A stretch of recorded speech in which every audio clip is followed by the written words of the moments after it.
we had a bond hearing today and a PC hearing today.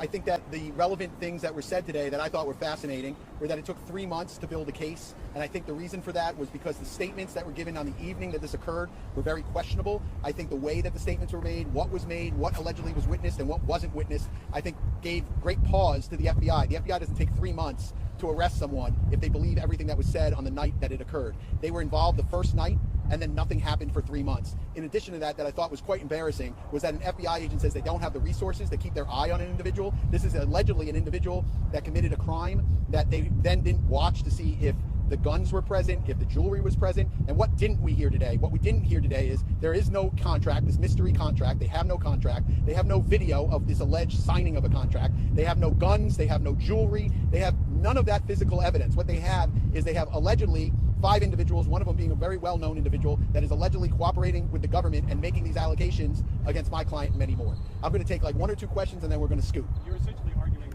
that not only a he said kind of case, no evidence. Correct. Yeah, it's very fair. I think that this is it's a he said type of a case. I mean, obviously there's 5 individuals on one side. What we're missing are the other people that were present in the room, right? The owner of the studio who says he didn't hear anything or see anything. The way they leave the studio where no one is in concert with anybody else, no one's arguing with anyone else. One of the individuals says, "Hey, can I get my watches back?" Like, the story is quite unusual. And I think that the FBI knew that. I think the investigators knew that it was unusual, and I think that's why it took so long to make the arrest. What is your response to the judge saying that, your client still violated the terms of this egg monitor location?